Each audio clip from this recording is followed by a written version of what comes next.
Hello నమస్తే. Welcome to star India academy. ముందుగా star India academy తరపు నుంచి అందరికీ హ్యాపీ టీచర్స్ డే. సో ఈ టీచర్స్ డే సందర్భంగా మా టీచర్ నేను గుర్తు చేసుకోవాలని ఇష్టపడతా ఉన్నాను. స్వర్గీయ శ్రీమతి సుగుణ మేడం గారు. ఈ గురువర్యులు అని పిలిచేదానికన్నా తల్లితో సమానులు అని పిలవటంలో ఎంతైనా కోరదగిన మాటగా నేను చెప్తా ఉన్నాను. ఎందుకంటే నా జీవితాన్ని మార్చి నన్ను పెద్దవాడిగా చేసి నాకు విద్యాబోధులు నేర్పించి మంచి జీవితం నడిపించినటువంటి వ్యక్తిని జ్ఞాపకం చేసుకోవడం అనేది నేను ఎంతగానో సంతోషిస్తున్నాను. నిన్న సాయంత్రం మినిస్ట్రీ ఆఫ్ ఎడ్యుకేషన్ అంటే గవర్నమెంట్ ఆఫ్ ఇండియా తరపు నుంచి నేషనల్ టీచర్స్ అవార్డ్ 2024 అనౌన్స్ చేయడం జరిగింది. ఈ అవార్డ్స్ ఎందుకు ఇస్తున్నారో కూడా ఒక పాయింట్ రాశారు ఇక్కడ. ఇది అఫీషియల్ వెబ్సైట్, ఇది మినిస్ట్రీ ఆఫ్ ఎడ్యుకేషన్ నుంచి తీసుకున్నాను. The purpose of the national awards అనేది కింద ఇచ్చాడు. ఎందుకు ఇస్తున్నారంటే 2 పాయింట్స్ చెప్తున్నాడు ఇక్కడ. నెంబర్ 1 వచ్చరికి their commitment and industry not only improving their quality of the school education and enriching the life of the their students.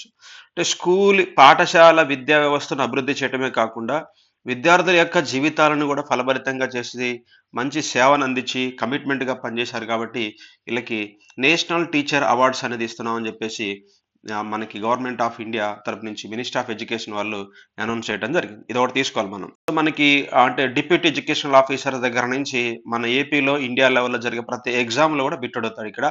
ఎందుకంటే first time national teachers awards అనేది అనౌన్స్ చేస్తున్నారు కాబట్టి చాలా ఇంపార్టెంట్ ఏరియా. సో మనకి ministry of education కింద ఎవరు పనిచేస్తారు nodal agency అంటే నేషనల్ టీచర్స్ అవార్డ్స్ కింద మనకి మెయిన్గా దీని కింద వర్కౌట్ చేసిన వాళ్ళు ఎవరంటే department of school education and literacy. Very very important అమ్మ. Department of school education literacy ఇది ఒక ఇంపార్టెంట్ బిట్. మనకి ట్రెండ్స్ ఇన్ ఎడ్యుకేషన్లోను డిప్యూటీ డిఓ అన్ని ఎగ్జామ్స్కి 1958లో ఎస్టాబ్లిష్ చేశారు. అదే అంశాన్ని అంటే నేను 2 సైట్లు చెక్ చేశాను, మినిస్టర్ ఆఫ్ ఎడ్యుకేషన్ తర్వాత department of school education and literacy check చేస్తున్నప్పుడు ఈ అంశాలు మనకు కనపడతా ఉన్నాయి. ఇక్కడ ప్రధానంగా ఈ ఎలిజిబిలిటీ ఎవరికి ఇస్తారు అనేది మనం ప్రధానంగా తీసుకోవాలి. ఇక్కడ నుంచి ఒక క్వశ్చన్ మనకు తీస్తాడు, అందరికి ఎవరివి అవార్డ్స్ అనేవి ఎవరెవరికి ఇస్తారు అంటే ప్రధానంగా school teachers and heads of the school working in the recognised. చూడండి 2 కీ పాయింట్స్ చెప్తాను. మనకి రికగ్నైజ్డ్ అనేది ఉండాలి. ఒకటి ఎవరికి primary school, middle school, high schools కానీ సెకండరీ స్కూల్స్ అన్నిటికి ఇస్తున్నారు. తర్వాత schools run by the state government వాళ్ళు, తర్వాత వచ్చరికి లోకల్ బాడీస్, ఇంకా ఎయిడెడ్ స్కూల్స్, తర్వాత ప్రైవేట్ స్కూల్స్. ఇక్కడ కీవర్డ్స్ కనిపిస్తున్నాయి చూడండి. గవర్నమెంట్ స్కూల్స్ తెలుసు మనకి, ఎయిడెడ్, ప్రైవేట్ స్కూల్స్ 3 రకాల స్కూల్స్ ఉంటాయి. అంటే ఇప్పుడు ఎయిడెడ్ స్కూల్స్ ఏంటంటే గవర్నమెంట్ ఎయిడ్ ఇస్తూ ఉంటుంది మనకు తెలిసిందే. ప్రైవేట్ స్కూల్స్కి ఏముంటుంది, అఫిలియేషన్ ఉంటుంది. ఈ 3 పదాలు గుర్తుపెట్టుకోండి, ఈ ముగ్గురికి ఇస్తారు.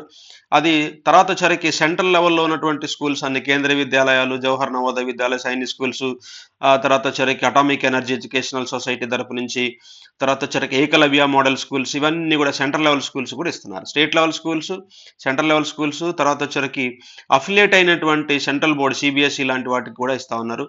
తర్వాత వచ్చరికి council for India school certificate examination వాళ్ళకి కూడా ఇస్తా ఉన్నారు. సో ఇక్కడ వచ్చరికి ఎవరికి ఇవ్వట్లేదు అనేది కూడా మనం చూద్దాం. ఇవ్వట్లేదు అనేది కూడా చాలా చాలా ఇంపార్టెంట్. ఇది మనకి ప్రశ్న మనం ఎక్స్పెక్ట్ చేయొచ్చు, ఎవరికి ఇవ్వరు ఈ అవార్డ్స్ అనేది. చాలా చాలా ఎవరికి ఎవరంటే రిటైర్డ్ టీచర్స్ ఎవరైతే ఉన్నారో వాళ్ళకి ఎలిజిబిలిటీ లేదు, అదొక కీవర్డ్ తీసుకున్నాం. తర్వాత వచ్చరికి educational administrators, inspectors of the education, staff, training ఇన్స్టిట్యూట్స్లో పనిచేస్తున్నటువంటి వాళ్ళకి ఎలిజిబిలిటీ లేదు. ఎడ్యుకేషనల్ ఆఫీసర్స్ అంటే ఫర్ ఎగ్జాంపుల్ డిప్యూటీ డిఈఓలు ఇలాంటి వాళ్ళు ఎవరైతే ఆఫీసర్ క్యాడర్లో ఉంటారో, స్టాఫ్ కింద పనిచేస్తూ ఉంటారో వాళ్ళకి ఎవరైనా ఇవ్వరు. తర్వాత వచ్చరికి హెడ్ మాస్టర్స్కి కూడా ఇవ్వరు అనేది మనకి ఇస్తా ఉన్నాడు ఇక్కడ. హెడ్ మాస్టర్స్ కూడా ఇవ్వరంట. తర్వాత వచ్చరికి రెగ్యులర్ టీచర్స్కి ఇస్తారు. అది కూడా ఎంత అంటే మినిమం వచ్చరికి 10 years. ఈ పదం గుర్తుపెట్టుకోండి, 10 years మినిమం పనిచేసినటువంటి వాళ్ళకి ఇస్తారు. 10 years కంటే తక్కువగా ఉన్నది అనుకోండి వాళ్ళకైతే ఇవ్వరు అనమాట. అది గుర్తుపెట్టుకోవాలి. Only regular teachers and heads of the schools with minimum 10 years of service are eligible. ఇది కనుక తక్కువగా ఉన్నదనుకోండి 10 years లోపు ఇవ్వరు వాళ్ళకి.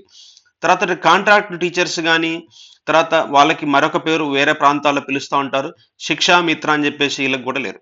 అంటే మనకి రిటైర్డ్ అయినటువంటి వాళ్ళకి లేదు, అంటే కాంట్రాక్ట్గా అయినట్టు వాళ్ళకి లేదు. మనం గుర్తుపెట్టుకోవాలి, కాంట్రాక్ట్ అయినటువంటి ఫ్రెష్గా వచ్చిన వాళ్ళని కాంట్రాక్ట్ అంటారు అనమాట, అయిపోయిన వాళ్ళని రిటైర్డ్ అంటారు. అది గుర్తుపెట్టుకోండి. స్కూల్స్ మొత్తానికి అడ్మినిస్ట్రేషన్ ఉంటుంది, వాళ్ళు కూడా ఎవరు. తర్వాత మినిమం ఇయర్స్ అనేది ఉంటుంది. తర్వాత వచ్చరికి ఇది చాలా చాలా ఇంపార్టెంట్, ఈ క్వశ్చన్ తీస్తాడు మనకి. ఎంత ఇస్తారు అని కనుక మనం తీసుకుంటా ఉంటే 50,000 రూపీస్ ఇస్తారు, ప్లస్ సిల్వర్ మెడల్ ఇస్తారు. గుర్తుపెట్టుకోండి, రూ. 50,000 ఏమిస్తారు, క్యాష్ ప్రైజ్ ఇస్తారు, తర్వాత సిల్వర్ మెడల్ ఇస్తారు. ఇది ఎలిజిబిలిటీ ఏంటి, ఎవరికి ఎవరు, తర్వాత వచ్చరికి ఎంత మనకి మనీ ఇస్తారు అనేది కూడా తీసుకుంటారు. ఇలాంటి ప్రశ్నలు మనకి ఎగ్జామ్స్లో పడతా ఉంటాయి. తర్వాత వచ్చరికి ఇది నేను మినిస్ట్రీ ఆఫ్ ఎడ్యుకేషన్ తరపు నుంచి పిఐబి ప్రెస్ ఇన్ఫర్మేషన్ బ్యూరో నుంచి తీసుకున్నటువంటి వెబ్సైట్ ఇది. మొత్తానికి ఎన్ని అవార్డ్స్ ఇచ్చారు అనేది మొత్తం ఇక్కడ ఇస్తా ఉన్నాడు. మొత్తం ఎన్ని డిపార్ట్మెంట్లు ఇస్తున్నారు అన్ని కూడా ఇక్కడ ఇచ్చాడు.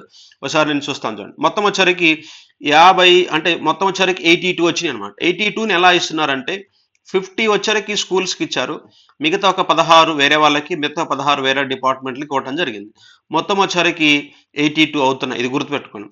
50 ఇచ్చేసరికి ఓన్లీ టీచర్స్కి ఇచ్చారు, మిగతా 16 ఎవరికి ఇస్తున్నారు సార్ అంటే ఇక్కడ చూడండి, ఇక్కడ teachers from the department of the hire educations. మనము స్కూల్ లెవెల్లో ఉన్న వాళ్ళని టీచర్స్ అంటాం. అంటే ఈ పాలిటెక్నిక్ తర్వాత డిగ్రీ యూనివర్సిటీ వాళ్ళకి వెళ్తా ఉన్నప్పుడు డిపార్ట్మెంట్ హైయర్ ఎడ్యుకేషన్ అంటారు. మనం యూనివర్సిటీకి వెళ్తున్నప్పుడు ప్రొఫెసర్స్ ఉంటారు. కాబట్టి వీళ్ళకి 16 మంది, ఇది గుర్తుపెట్టుకోండి 16. మిగతాది వచ్చరికి టీచర్స్ ఎవరు సార్ అంటే ministry of skill development and entrepreneurship కింద పనిచేస్తున్నారు. వీళ్ళు ఇక్కడ కంప్లీట్ 16 టీచర్స్. అంటే ఎవరైతే స్కిల్ డెవలప్మెంట్ కింద మనకి మినిస్ట్రీ ఆఫ్ స్కిల్ డెవలప్మెంట్ ఉంటుంది కదా మనకి, దాని కింద ఎంటర్ప్రెన్యూర్షిప్ కింద ట్రైనర్స్ వాళ్ళని టీచర్స్ అంటారు, అలాంటి వాళ్ళకి ఇస్తారు. రేపొద్దున ప్రశ్న ఇక్కడ పడతా ఉంది, మొత్తం ఎంతమందికి ఇచ్చారంటే 82 మెంబర్స్. 82లో 50 వచ్చరికి సెలెక్టెడ్గా రెగ్యులర్గా పనిచేస్తున్నటువంటి టీచర్స్కి ఇచ్చారు. 16 మందికి ఏమొచ్చరికి డిపార్ట్మెంట్ ఆఫ్ హైయర్ ఎడ్యుకేషన్కి ఇచ్చారు. ఒక 16 మందికి వచ్చరికి స్కిల్ డెవలప్మెంట్కి ఇస్తున్నారు అని గుర్తుపెట్టుకోండి.